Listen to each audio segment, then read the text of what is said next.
ลิงสัญญาณไปที่ 98.75 เมกะเฮิรตซ์วัดห้วยตองสักเรดิโออำเภอจอมตองจังหวัดเชียงใหม่รวมทั้งลิงสัญญาณไปในเครือข่ายของคลื่นสีขาวเจริญพรศรัทธาทุกท่านในช่วงที่2ของรายการธรรมะบันเทิงใจนี้ก็จะได้มาสรุปน้ำธรรมคำสอนที่ได้เทศนาไปในช่วงแรกเรื่องของนันทเสนกุมารที่ได้เทศไปเมื่อช่วงต้นชั่วโมงแล้วมาฟังกันต่อก็จะได้สรุปธรรมก่อนที่เขาจะได้ฮับสายหน้าไม้ศรัทธาญาติโยมอดใจรอแหมสักกัมเนาะอดใจรอแหมสักกัมก็เนื่องด้วยว่าหลังจากตีแปลงบ้านแปลงจองเพื่อลูกสาวของพญาสุวรรณหัตถีหรือว่าพญาจ้างเป็นเซซับเรียบร้อยเพื่อแกนางกิษณาได้อยู่สมหน้าสมเนื้อสร้างด้วยภาษาสร้างด้วยงาจ้างนะมีกาก็มีลักษณะเด่นชัดมากมายเพราะว่าจะเป็นอาหารการกินก็พระอินทร์เนรมิตคือครบทุกสิ่งทุกอย่างอาหาร4 ภาคจะกินมายังจะแกงมายังต้มผัดแกงทอดมีมดนะเสื้อผ้าอาภรณ์แมงมันทอดวาดเป็นปู้เงี้ยว่าเล่นบดายสถาเอากันม่วนฝนตกแดดออกก้นเหนือเต้าอันที่จะหู้กันฝนตกแดดออกเนี่ยนะก็เข้าสื่อเรื่องเนี่ยหาสาระในธรรมเนาะอาหารต่างๆมีนานาเปรียบพร้อมนะตั้งปลายฟ้าก็ยังมีมดส้มมาสู่หลุมดินก็ยังมีแมงมันผักหวานก็โพงอาหารนานาชนิดผักไม้ใส่เครือเขานี่ครบถ้วนอุดมสมบูรณ์นางกิษณาพร้อมมดอยู่ในปราสาท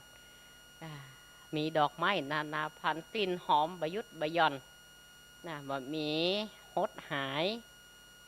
ดอกไม้ต่างๆทีนี้เป็นก็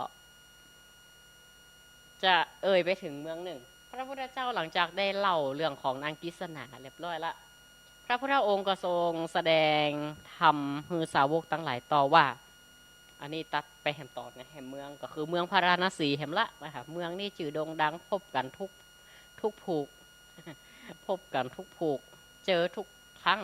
เป็นเมืองที่มีชื่อเสียงโด่งดังมาตั้งสมัยในต่อสมัยในล่ามกกี่พันกี่หมื่นปีละพาราณสียังคงเดิมถ้าปัจจุบันนี่ก็ยังมีอยู่ประเทศอินเดียสถาเมืองพาราณสีมีเจ้าเมืองปกครองของเมืองพาราณสีเต้าพญามหากษัตริย์แห่งเมืองพาราณสีก็มีเทวีแนบข้างนะตามพระธรรมเทศนามีลูกอยู่6 คนด้วยกันเป็นชายถึงหมดพญาเจ้าเมืองรู้ต่างแปลงแกวนเป็นปัจจัยถึงหมดหลังผ่องยังเขาได้เป็นยิงคนใจคนบางผ่องก็เขาได้ปัจจัยนะบางผ่องก็เขาได้ไม่ยิงพญาเจ้าเมืองเจ้าราชห่อใจได้ปัจจัยถึงนกถึงประตกประเสียง6 คนด้วยกันมาถึงไว้เนี่ยขึ้นใหญ่มาพญาเจ้าเมืองพาราณสีก็คือพญาพรหมทัตมีเมียชื่อสุขันธาลูกเต้าจึง6นี่ก็มีอายุก็ใกล้จะได้มีฝั่งเป็นฝาละอีพ่ออีแม่ก็เลยว่าจะไปเสาะลูกสาวลูกสะใภ้ประกาศทั่วราชธานีแจกหนังสือไปไผมีลูกสาวพญาเจ้าเมืองเศรษฐีทั้งหลายไผมีลูกสาวเขาตอนนี้เขาจะเลือกกู้เลือกกู้เพื่อแกลูกของพญาพรหมทัตลูกชายถึง6 คนของเขาเนี่ยเป้ากับพญาเจ้าเมืองตึงอินเดียแขกตึงแขกตึงหมั่นฝรั่งมอนไทยไปกันหมดไปสู่เมืองพาราณสีปาลูกสาวไปให้พ่อตัวให้ก่อนเปิงใจคนใดมดพิลีพ่อล่อคำปอคำปันปอไผ่ปอมันคำปันคำปอต่างคนก็ต่างงามแข่งกันงามพ่องก็ว่าลูกสาวตัวเก่างามกว่าประกองว่า6 ใจนี่ได้หันสาวน้อยตั้งหลาย5 คนนี่มีความปิติยินดีนะ คนที่จะมาเป็นกู่อภิเษกตัวตังพญาเจ้าเมืองพรหมทัตกับมหาเทวีนางสุคันธาก็ดีอกดีใจว่าหลายบ้านหลายเมืองเป็นเอาลูกสาวมาพอขณะนั้นแล้วต่างคนก็ต่างหมายปองเอาลูกเมืองนั่นเมืองนี่ฝรั่งผ่องเจ๊กจีนมอนไทยผ่องเอาเป็นกู5 คนในเหลือกเรียบร้อยละคนเนี่ยพญาเจ้าเมืองต่างๆก็ต่างดีอกดีใจจะได้เป็นลูกสะใภ้จะได้เป็ดไปของเมืองพาราณสี จะได้เป็นบ้านเป็นเมืองบ้านปีเมืองน้องในขณะนั้นพระธรรมเทศนาต่อไปแหมตั้งสุดตัวราชาว่าพญาพรหมทัตก็มีปิติยินดีแล้วลูกคนสุดท้ายเขาร้อยเป็นลูกเป็นใจชื่อว่าเจ้านันทเสนกุมารเป็นน้องสุดส้อยละก็เลยถามว่าโอ้แล้วนันทเสนกุมารน่ะเจ้าเปิ้งใจไผอ่ะข้าพเจ้าบ่เปิ้งใจไผสักคนอีป่อมันยังไงมันจะได้ว่าจะได้ว่าเปิงอกเปิงใจปีอ้ายของโถนี่เลือกไปประมดประเสียงละก็จะได้ว่าบ่เลือกด้วยเปิ่นกะมีน้อยอกมองใจอย่างคับข้องใจอย่างกะขณะนั้นเองเจ้านันทเสนกุมารก็บอกฮือป่อฮือฟังว่าตีลูกบ่ไฟอ้างบ่อยากได้หญิงคนใดนั้นมันมีหลายอย่างหลายอันตีดีเปิ่นก็มีกะนักกะตีมีมายาแอบเล่สไนก็มีดีบดีเอาไซยาไนมาใส่เข้าเมื่อกี้เนี่ยได้หันนะถ้าได้สมบัติบรรดาสถานบ่พอบ่ก้อยเนี่ยได้นะอย่ามาตายกันบ่หูเนื้อหูตัวรู้นะปลากัดตายกับคน2 คนอย่างแอมไซยาไนนะแต่ใจเนี่ยอย่างใดบางพ้องนี่ทำบาปอยู่ตลอดงามนอกบางงามในนะแหมละล้างพ้องนี่ก็จับกลุ่มลุมล้านเหล่าควันนินทาเจ้าบ้านเจ้าจองสุ่มกันพ่องก็มีผิวพรรณวรรณะงามแต่มีตัณหาแหมะนี่ลังคนตัณหานักล่ำใครได้เงินทองสิ่งทรัพย์เปิดจะฆ่าผัวเราเก่าใจการผัวเราเก่าก็มีบางคนบอกกลัวบาปกลัวกรรมจุหล่อมายาอย่างเปิ่นบาดแม่ยิงแม่ย่างแม่ห้างกลางไก่หัวแม่หมวกกันแม่หมวกการบ้านแม่อย่างก็แม่ห้างเพียนรู้แม่จุแม่ไหลแม่นายกันบ้านลูกบ่เอาแม่หนัวครบจู้อีนะประมาณเนี้ยเพราะมันยาวกะนักบ่ได้โอ้บ้านเฮานี่มันมีเมืองดีว่านั่นน่ะเมืองตังอดีตการปุละ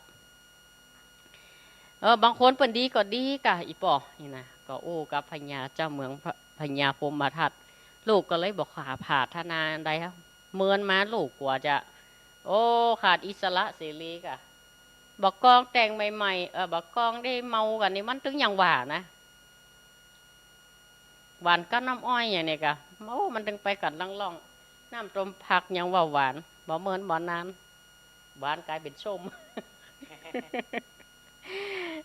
ความอิสระของลูกนี่ก็จะหมดไปในวันแต่งงานทันทีจะออกบ้านออกจองกาจะต้องโทรรายงานนะไปไหนก็บ่ได้จะกินจะอยู่ก็ต้องปีกมาเสาะว่าหากินต้อง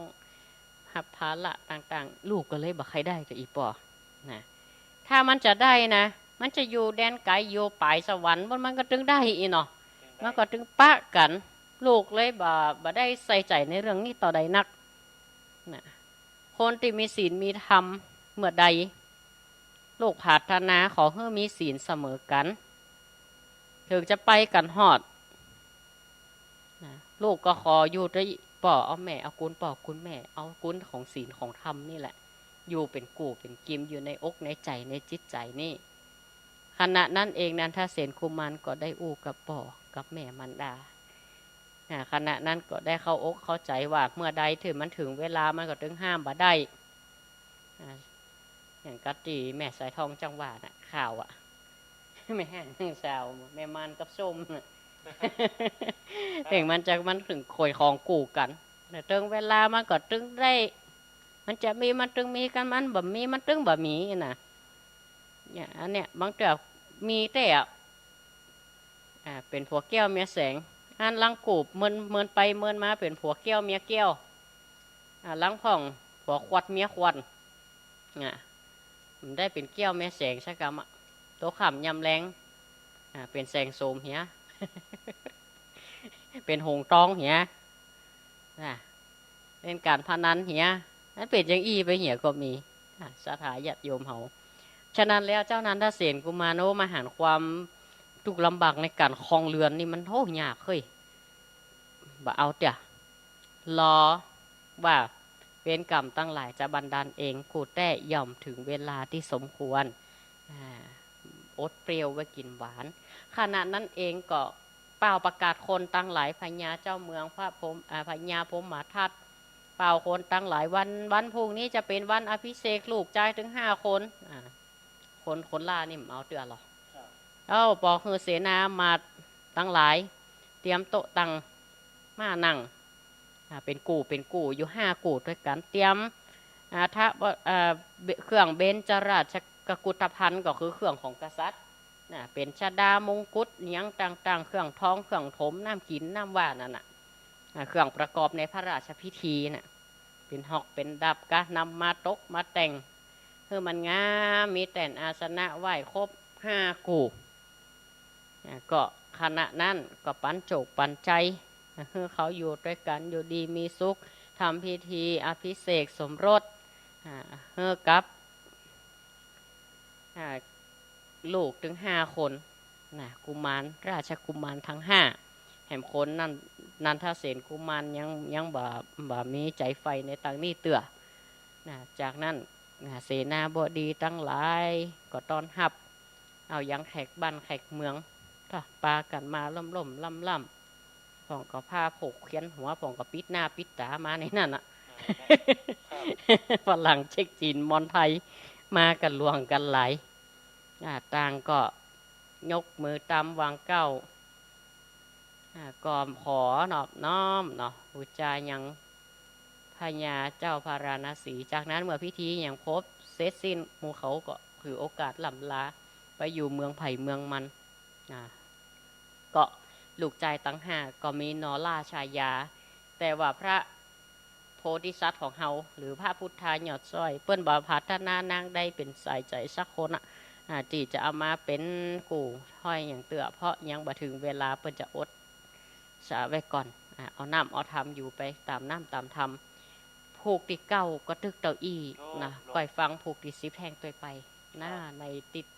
หน้าวันอังคารหน้าซึ่งเขาปากันทุกๆวันจันทร์และวันอังคารวันจันทร์เป็นธรรมะบรรยายวันอังคารก็เป็นการเทศนาธรรมะพื้นเมืองกับสถาญาติโยมบอกว่าวันจันทร์หน้าวันที่อย่างผมอัดประจำแต่ตีเอาละอ่อนไปนั่นก็ตรวจประชาสัมพันธ์สถานเนาะว่าวันโดยจังไห้ของเฮาเนี่ยเปิ่นจะมีประเพณีใส่ขันดอกกันนะใส่ขันดอกอีนักใส่ขันดอกเนาะเสาลักเมืองนวัดกลางเวียงจังหวัดเชียงรายอำเภอเมืองเนาะอำเภอเมืองจังหวัดเชียงรายก็จะได้น้ำละอ่อนเยาวชนวัดดอนจันทร์คณะจังฟ้อนไปร่วมงานใส่ขันดอกเสาลักเมืองเชียงรายวันที่20วันที่20ประมาณสักเวลาสัก3 โมงแรงนี่กะ3 โมงแรงตอนนี้ก็จะได้เปิดสายสนทนาปูจาหน้าไมค์ตอบคำถามและสนทนาธรรมกับสถาญาติโยมเบอร์โทรศัพท์0963458026 0963458026ตะกี้โทรมา1 สายละบัตรรับสักกรรมตอนนี้โทรมาใหม่สถาญาติโยมป้าอุ้ยแม่อุ้ยโทรกันเข้ามาแห่มใหม่นโมทนากับโยมแม่สุภาพรแล้วก็ยังอยู่ด้วยกันอยู่เนาะแม่เนาะฟังทางไลฟ์สดทาง Facebook นี่สบายจ้ะฟังย้อนหลังก็ได้เจริญพรครับไปจ้ะครับอันนี้จากโยมป่อบุญธรรมเนาะครับฟังเป็นใดพ่องวันนี้ชัดเจนดีบอกเวียงปลาเป้าเฮาเดือนสมัครเป็นสลายนะเต็มได้สมัครได้เนาะพระอินมานี้เรามีเธอพร้อมวะป่อเป็นนะครับได้สลามได้กี่เนาะสลามได้สลาตกงานเขาก็ได้สักรุ่นนะกะงารุ่นก็ได้2 รุ่นก็ดีมาห้อมกันพวกอัน พอเล่นไปได้นะอันนี้ในทำปัญหาว่าไว้อันเนาะพรรณนาเอาไว้เนาะก่อนเนาะ ครั โยม บ ก็ ครับ ก็ได้เนื้อหาสาระก็พอสมควรที่ว่า ครับได้เนื้อหาสาระได้คติดีครับ คติธรรมเริ่มดำเนินความดำเนินเรื่อง เข้าไปหาตัวเอกแล้วเหรอ ครับครับ อนุโมทนาเนอะโยมปอเนอะ ไว้สาครั เจ บ ริญปอนสาธุอ้าวสายต่อไป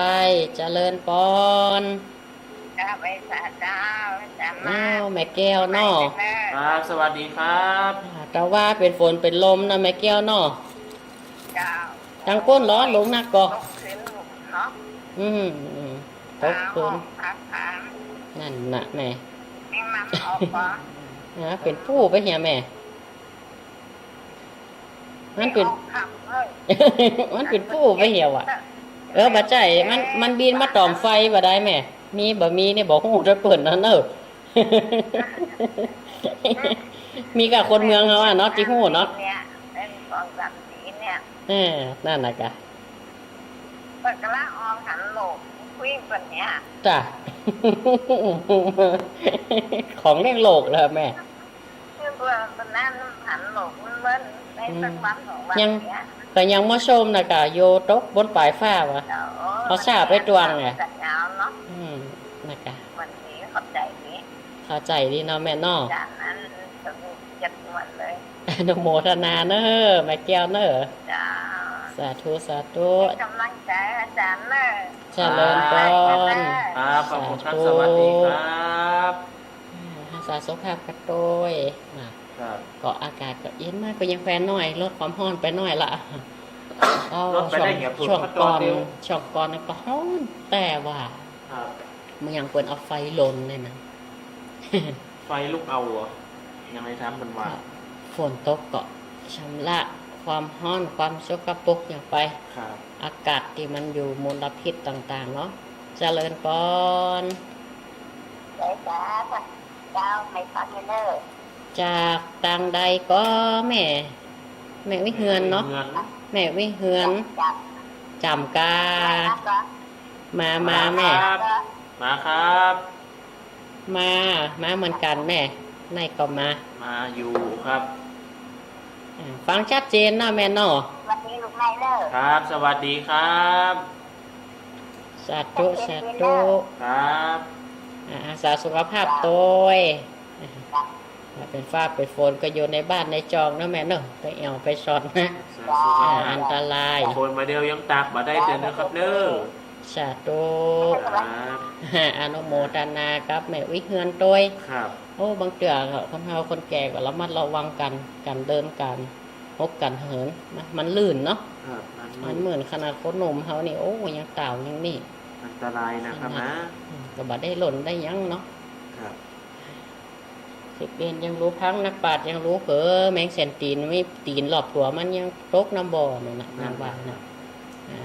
ซับ ต้ กั อน งมี เข้า ส มา ติ ได้นะครับเด้อในรายการธรรมะบันเทิงใจ เจริญปอนสายต่อไป สายต่อไป เจ้า จากตังได้โยมแม่ จะตรงมา อ๋อแม่วิเขียวเนาะแม่นก็ เจ้า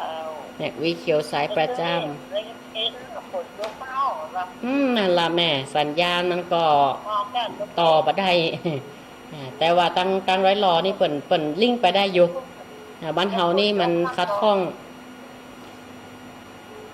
อันนี้ชัดเจนเนาะแม่เนาะ ฮะ วันนี้ชัดเจนดีเนาะแม่อุ้ยเนาะ จะเจอเจ้า โอ้ดีละ ติดตามกันไปฟังกันไปเนาะฟังเมื่อกี่โมงมาละฟังกระจ้างมาละกะเจริญปอนเนอร์ สวัสดีครับ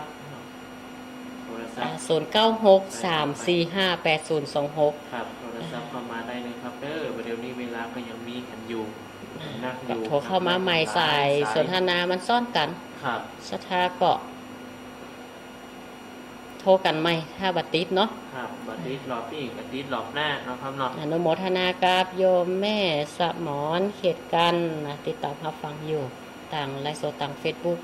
เจริญปอน เจ้า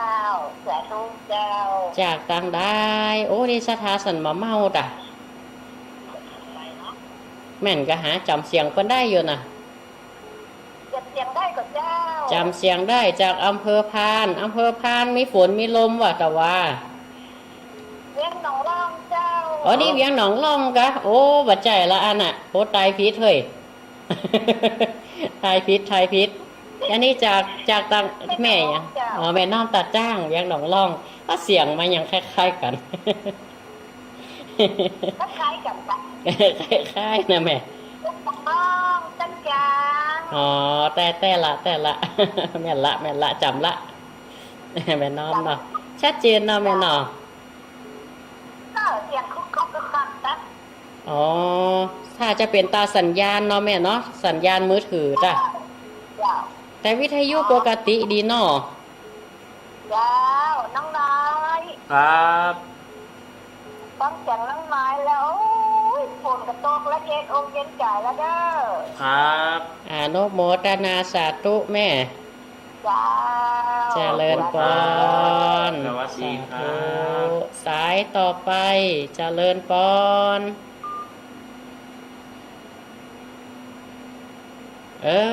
มันสลับสายบ่ได้โทรมาใหม่เนอะจ้าคะมันสลับสายบ่ได้เจริญพร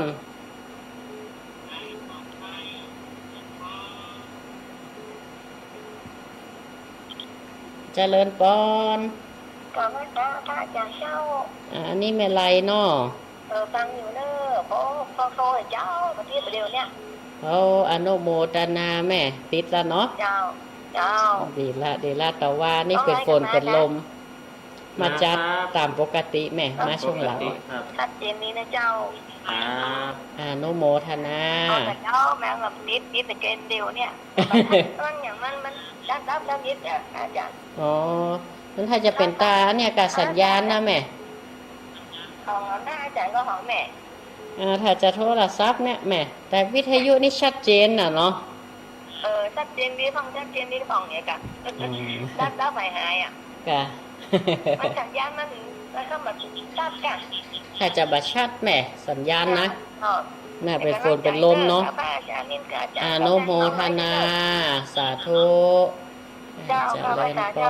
รสายต่อไปแม่วางกำเนิดสายต่อไปเจริญพร ครับไปครับพระครูครับ โอ้อันนี้ปลาหลวงเดนเนอร์ปลาหลวงวิน หลวงวินครับ เป็นได้พ่อง แต่ว่าฝนฟ้าอากาศป่อ โอ้โหนอนเนาะ โอนละดะแต่ว่า ไปถึงไปร้านพ่อกันตัดอ่ะ ดีเนอะที่ว่าจัดรายการช่วงแรกเสร็จนะเพียงป้าเป้าเฮาฮับมาได้เจอสัญญาณแต่ว่าเป็นฟ้าเป็นฝนป่อ ไม่ละไม่ละ นั่นน่ะ วันนี้เอาใหม่ วันนี้เริ่มใหม่ ฮะ วันนี้เตะให้ใหม่ ว่าร้านก่อนร้านมาก่อนว่าออกเนาะ แต่ว่าก็ออกป่อ วันจันทร์เนาะอะไรนะ แต่ว่าบ้านเฮาเป็นฟ้าเป็นฝนกันหรอ แกเนี่ยไม่แหนเดียนนะเนาะพระครูเนาะพ่อเอเจในการเนาะ มันยังดีครับยมป่อมันบอกไฟห้อนละมันลดห้อนไปเห็นหน่อยยังแฟนหน่อย ก็ไม่ได้น้ำอยู่ ตัดเนเนอร์ อนุโมทนา สาธุเนอ ครับ เจริญปอ ขอบคุณครับสวัสดีครับ อ้าววางสายครับเนยยมปอเนยสายต่อไปเจริญปอน มาละ เจ้า จากทางได้ยมแม่ มันจะมีมาส่งหมองเจ้า ไอ้นิดบ้านปรุงหนอง สัญญาณเป็นไดพ่องโยมแม่วิทยุฟังธรรมะชัดเจนก่อวันนี้ ชัดเจนเจ้า ชัดเจนเนาะดีละ ชัดเจนดีนะครับ มาจัดด้วยกันในช่วงหลังนี่แม่ ตัวภาพคนข้างไหนก็ได้ น่าละเป็นบ้านเฮาเป็นฟ้าเป็นฝน เสียงมันน่าจะบอกใครได้ยินนะครับ วันนี้มาละ ครับ วันนี้จัดรายการตามปกตินะโยมแม่ กำลั นะ งใจด้วยเนอะ อนุโมทนาเนอะสาธุสาธุ สัตเจ้า เจริญปอนโยมแม่วางสายคือกำเนอะหัวสายต่อไปเจริญปอน เจ้าทั้งพระโพโยมมาจากมันโลกนะเจ้า โยมแม่สายทองเนาะโยมแม่เนาะ เจ้า อย่างก็ที่เพิ่น หมดยังไงอ่ะ เอาฝนตกขนาดแม่ตะวานี่นะ ก็คือ โจ๊กแห่แม่เจ้าไหมครับ ฝนลม ตั้งแต่7 โมงไป ไอ้หยังก็ที่โยมแม่ว่าส้มกับไอ้หยังก็อ้อยกับแม่มันไอ้หยังน่ะในธรรมน่ะเนาะ ชัดเจนนี่นะฟังก็จะ อนุโมทนาบทก่อนบทนั่นแหละโยมแม่ น้องไม้ ปึงอย่างแต่เนาะในธรรมที่เปิ้นว่า อนุโมทนาสาธุสาธุกับโยมแม่สายทองตัวเวลาหมดแล้วนะตอนนี้ เว นะ ลาหมดแล้วครับ เวลาก็หมดลง 19:57 นาที 30 ครึ่งหลัง นาที จบลงไป ครับ กันใหม่เนาะโอ้ฮับแหมสายเนาะ ครับ อาจารย์ลาก่อนเนอะ ลานะครับ เจ้ากลับไหว้เจ้าท่านพระครูไม่สุเกี้ยศิลปรสิทธิ์เตี้ยมันห้องละปุนเด้อ วันโฮง แต่ ละ ว่า ปูน มันได้ซองจะคำมันเป็นโขดเป็นพระเจ้า นั่นละโยมแม่ น่ากลัวเนาะครับ วัน เนาะ นี้ได้วันนี้ได้ซองแล้วเด้อเจ้า วันนี้อากาศเป็นใจ แต่ว่าในช่วงแรกว่ากองจัดรายการเซตไฟดับทันทีอ่ะ สร้างห้องเลยแบบได้ซองเจ้า นั่นละนั่น เจ้าวันนี้ซองชัดเจนดีเด้อเจ้า อนุโมทนา เสียง่าวันห้วยจ่องซากนะเจ้านั่นพระครู สาธุสาธุแม่ น้องนายเป็นกำลังใจให้น้องนายโดยเด้อ ครับ ขอบคุณครับ สวัสดีครับ เจริญพรสาธุ สาธุสาธุเจ้า ธรรมะสวัสดี อ้าว แต่ในส่วนนี้รายการธรรมะบันเทิงใจก็ต้องขอลาศรัทธาญาติโยมไปเพียงเท่านี้เนาะในการแสดงพระธรรมเทศนาพบกันใหม่ในวันจันทร์หน้า ทุกวันจันทร์วันอังคารเวลาเดิม 18:30 นาที18:10 นาทีจนถึงเวลา 2 ทุ่มเนาะ ครับ2 ทุ่ม ก็ถือโอกาสนี้อำนวยอวยพรให้ศรัทธาญาติโยมอยู่ดีมีสุขเหมือนกันผู้คู่ผู้คนสุขภาพร่างกายแข็งแรงขอทุกท่านเจริญไปด้วยอย่างอายุวันนะสุขภละปฏิภาณธนศาสตร์สมบัติเหมือนกันผู้คู่ผู้คน การแสดงพระธรรมเทศนาก็พอสมควรแก่เวลา เอวังก็มีด้วยประการฉนี้เจริญพ ครับขอบคุณครับ ร สวัสดีครับ